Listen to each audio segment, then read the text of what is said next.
The price of beef is soaring as Canada's cattle herd is shrinking. The herd is sitting at its lowest level since 1980, despite the fact that Canada's population has grown by about 16 million people since that year. So why is supply struggling to keep up? With me now to find out is Mike von Massow. He is a professor in the Department of Food, Agriculture and Resource Economics at the University of Guelph. Good morning. Good morning, Lindsay. Why is the cattle herd so low? Well, we had dry weather in Western Canada and in the Midwest of the U.S. The herd is small in the U.S. as well. With dry weather, you have less feed, you have less pasture, and so it's more difficult to maintain the cattle herd. So the cattle herd shrinks, and very simply, they couldn't afford to feed those animals, and so in the interest of animal welfare, the herd shrinks. But now it just takes a long time to regrow. Cows are the factory of the beef industry, if you will. And if you have fewer cows, you have fewer calves. And fewer calves means less beef. And so it just takes a while. A calf has to be born, has to be kept, it has to grow to breeding age, and then it has to have a calf. So it just takes some time for the herd to come back. Yeah, it really is fascinating. And there's this full cattle cycle that I understand usually lasts, 10 to 12 years, moving from expansion to contraction before, restarting. The Canadian cattle herd grew on July 1st, I understand, for the first time since 2021. We're talking about a rise by 0.8%. So, Professor, is this a sign that we are entering the expansion phase?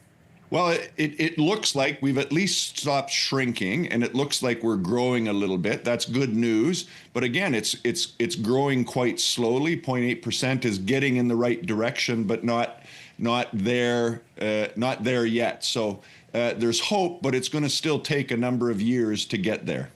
We know that beef is more expensive. The size of the herd isn't the only factor driving beef prices up. What else is causing prices to rise? Well, we like beef. And so what's interesting is we see these high prices, and people are changing the kinds of beef they eat. We're seeing a lot more ground beef getting eaten, fewer steaks. And so the fact that beef is popular keeps the price high. We also still have export customers who are keen to pay for beef, and so it's not like it's just Canadian domestic demand that's impacting prices. I want to ask you about that. So to address the shortage, Canada is importing more beef from places like Australia, but beef farmers of Ontario report that in 2023 we exported more than half of the total beef and cattle produced across the country. So why are we exporting so much when local supply is low?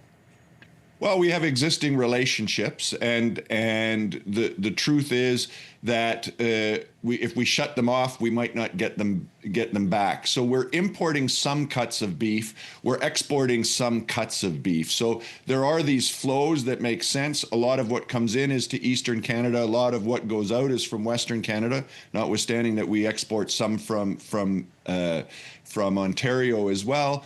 But it's often the types of cuts that are demanded, not the whole animal, that drives export demand. So sometimes export demand helps us because they're taking some cuts that aren't necessarily as popular in Canada.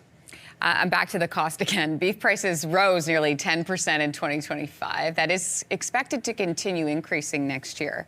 So what needs to happen to bring some relief to consumers, or is this just a waiting game at this point?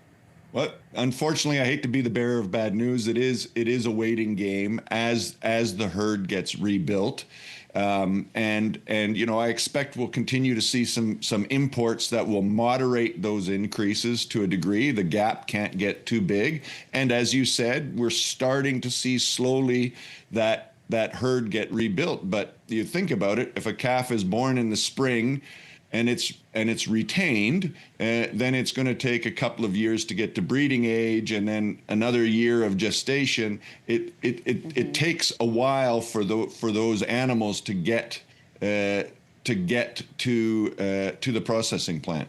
Makes sense. Professor Mike von Massow, we appreciate your time this morning. Thank you. Thanks for having me. Have a great day. You as well.